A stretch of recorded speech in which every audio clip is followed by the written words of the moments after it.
ओम नमः शिवाय। आप सभी का मेरे YouTube चैनल पर हार्दिक स्वागत है। हर महीने के कृष्ण पक्ष और शुक्ल पक्ष में त्रयोदशी तिथि को प्रदोष व्रत रखा जाता है। आज की वीडियो में आप जानेंगे चैत्र मास शुक्ल पक्ष में पड़ने वाले प्रदोष व्रत के बारे में। प्रदोष व्रत कब रहेगा, इस दिन प्रदोष काल का समय क्या रहेगा, त्रयोदशी तिथि कब से कब तक रहेगी, आप जानेंगे पूजा विधि, व्रत कथा और प्रदोष व्रत के नियमों के बारे में। गुरुवार के दिन पड़ने वाले प्रदोष व्रत को गुरु प्रदोष व्रत कहते हैं और इस दिन भोलेनाथ के साथ साथ बृहस्पति देवता का भी पूजन किया जाता है। प्रदोष व्रत के दिन जो विशेष मुहूर्त होता है वो होता है प्रदोष काल का।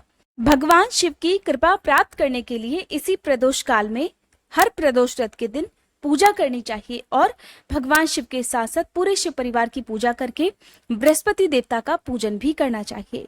दिनों के हिसाब से हर प्रदोष व्रत के नाम अलग अलग होते हैं, जैसे कि सोमवार के दिन पड़ने वाला प्रदोष सोम प्रदोष होता है, मंगलवार के दिन पड़ने वाला भौम प्रदोष या मंगल प्रदोष और इसी तरह से गुरुवार के दिन पड़ने वाले प्रदोष व्रत को गुरु प्रदोष व्रत कहते हैं।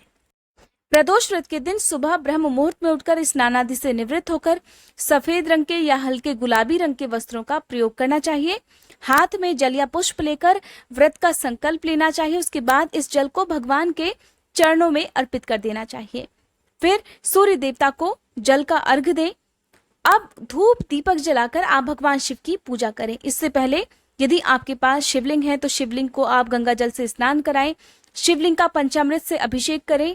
फलों के रस से, गन्ने के रस से या आप शहद से, गंगा जल से, दूध से, घी से शिवलिंग का अभिषेक कर सकते हैं।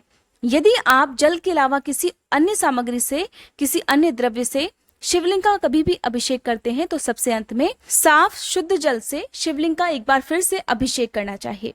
याद रखना है, शिवलिंग की परिक्रमा हमेशा आधी ही की जाती है। शिवलिंग की परिक्रमा कभी भूले से भी पूरी नहीं की जाती है।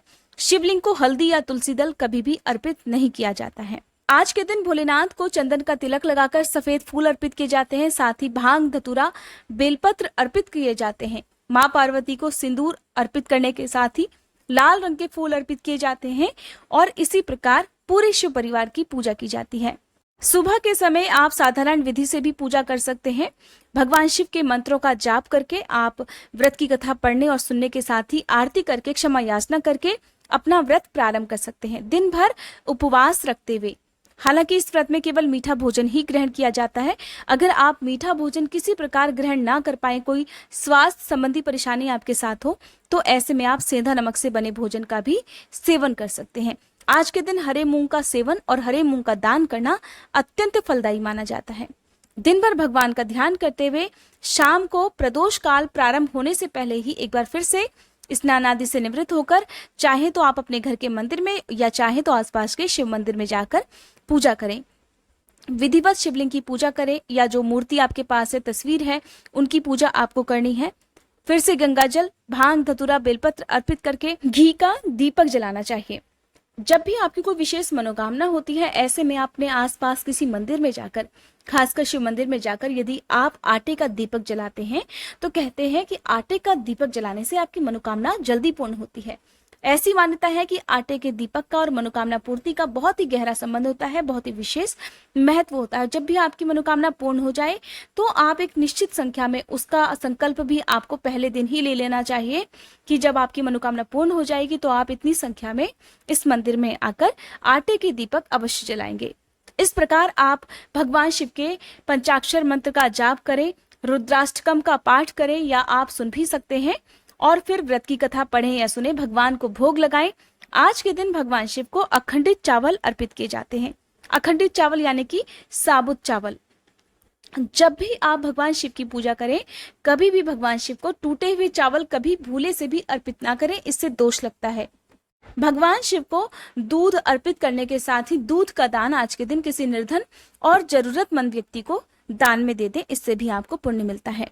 क्योंकि गुरुवार का दिन है, ऐसे में आपको बृहस्पति देवता की पूजा भी करनी चाहिए और गुरुवार के दिन आप चाहें तो पीले रंग के वस्त्र धारण करके भी पूजा कर सकते हैं। केले के वृक्ष की पूजा करके बृहस्पति देवता का ध्यान करना अत्यंत शुभ फलदायी माना जाता है। बृहस्पति देवता की पूजा में आप केले की जड़ में मीठा जल अर्पित करें, गुड़ चने की दाल अर्पित करें और आपकी जो भी मनोकामना है उसकी पूर्ति के लिए आप बृहस्पति देवता से भी प्रार्थना करें। आपकी मनोकामना अवश्य पूर्ण होगी। आज के दिन आप गुड़ और चने की दाल का दान भी करें। आपके घर पर कोई भी याचक आए तो उसे खाली हाथ ना लौटने दें। पीले रंग की किसी भी वस्तु का, चाहे अन्न हो या वस्त्र हो, उसका दान आप किसी जरूरतमंद व्यक्ति को आज के दिन कर सकते हैं। इस प्रकार प्रदोष काल में आपको जो भी भगवान शिव के मंत्र याद हैं आप उनका जाप करें। मंत्र के जाप के साथ ही व्रत की कथा पढ़ें या सुने। भगवान को आज के दिन अखंडित चावल से बनी खीर का भोग लगाया जाता है और उसी भोग को प्रसाद रूप में खुद भी ग्रहण किया जाता है। सबसे अंत में क्षमा याचना करते हुए आपको भगवान शिव से इस प्रकार प्रार्थना करनी है कि हे भोलेनाथ, आज मैंने दिन भर सच्ची श्रद्धा और निष्ठा के साथ गुरु प्रदोष व्रत किया है। इस व्रत को करने में यदि मुझसे जाने अनजाने में कोई भी गलती, कोई भी अपराध हुआ हो तो हे भोलेनाथ, आप बहुत दयालु हैं, मुझे क्षमा कीजिएगा और मेरी जो भी मनोकामना है उसे शीघ्र से शीघ्र पूर्ण कीजिएगा। भगवान शिव के कुछ प्रमुख मंत्र हैं, जिनमें से पंचाक्षरी मंत्र है ओम नमः शिवाय। महामृत्युंजय मंत्र का जाप भी आप कर सकते हैं। महामृत्युंजय मंत्र है ओम त्र्यंबकम यजामहे सुगंधिम पुष्टिवर्धनम उर्वारुकमिबंधनात् मृत्योर्मोक्षी मामृतात्। इसके अलावा शिव गायत्री मंत्र का जाप भी आज के दिन आपको करना चाहिए।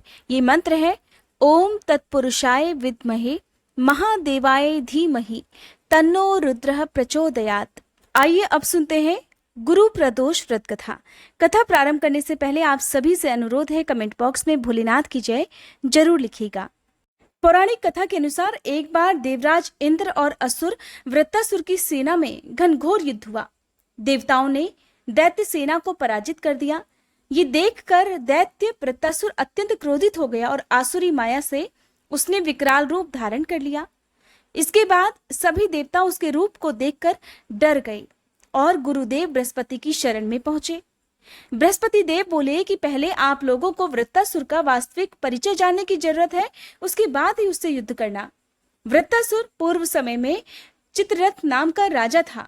एक बार वह अपने विमान से कैलाश पर्वत पर चला गया और वहां शिवजी के बाएं अंग में माता पार्वती को विराजमान देखकर उसने उनका उपहास उड़ाते हुए कहा कि हे प्रभु, मोह माया में फंसे होने के कारण हम तो स्त्रियों के वशीभूत रहते हैं, लेकिन देवलोक में ऐसा नहीं दिखा कि स्त्री आलिंगनबद्ध होकर सभा में बैठे। चित्ररथ के ऐसे वचन सुनकर माता पार्वती को क्रोध आ गया और वह कहने लगी, हे दुष्ट, तूने सर्वव्यापी महादेव के साथ मेरा भी उपहास किया है। आज मैं तुझे वो दंड दूंगी कि तू कभी फिर किसी संत का उपहास करने का दुस्साहस नहीं करेगा। जा, अब तू दैत्य स्वरूप धारण कर। इस प्रकार मां पार्वती के अभिशाप से राजा चित्ररथ राक्षस योनि को प्राप्त हो गया और फिर त्वष्टा नामक ऋषि के श्रेष्ठ तप के कारण उत्पन्न होकर वह वृत्तासुर बना। वृत्तासुर अपने बचपन से ही भगवान शिव का परम भक्त था। गुरु बृहस्पति देव कहने लगे कि हे देवराज इंद्र, अगर वृत्तासुर को पराजित करना है तो महादेव को प्रसन्न करो और गुरु प्रदोष व्रत रखो। तब देवराज ने गुरुदेव की आज्ञा का पालन कर गुरु प्रदोष व्रत किया और महादेव के आशीर्वाद से फिर उन्होंने वृत्तासुर पर विजय प्राप्त कर ली, जिससे देवलोक में पहले की तरह शांति छा गई। इस प्रकार जो भी भक्त सच्चे मन से गुरु प्रदोष व्रत के दिन प्रदोष काल में ये व्रत कथा पढ़ता है अथवा सुनता है और दूसरों को सुनाता है, महादेव उनके सभी विरोधियों को शांत करते हैं, उनके राह में आने वाली सारी बाधाओं को दूर करते हैं। आइए अब जानते हैं चैत्र मास के शुक्ल पक्ष के प्रदोष व्रत की तिथि और शुभ मुहूर्त के बारे में। 14 अप्रैल गुरुवार के दिन पड़ने वाला प्रदोष व्रत गुरु प्रदोष व्रत रहेगा। त्रयोदशी तिथि प्रारंभ होगी 14 अप्रैल गुरुवार को सुबह 4:51 से, जिसकी समाप्ति होगी 15 अप्रैल शुक्रवार की सुबह 3:56 पर। गुरु प्रदोष व्रत के दिन प्रदोष काल का समय रहेगा शाम 5:58 से लेकर 7:28 तक। यही वो शुभ मुहूर्त है जिस समय प्रदोष व्रत की पूजा की जानी चाहिए। ये थी आज की वीडियो। अगर आपको वीडियो पसंद आई हो तो हमारे चैनल पर आगे आने वाली वीडियोस को भी आप जरूर देखिएगा।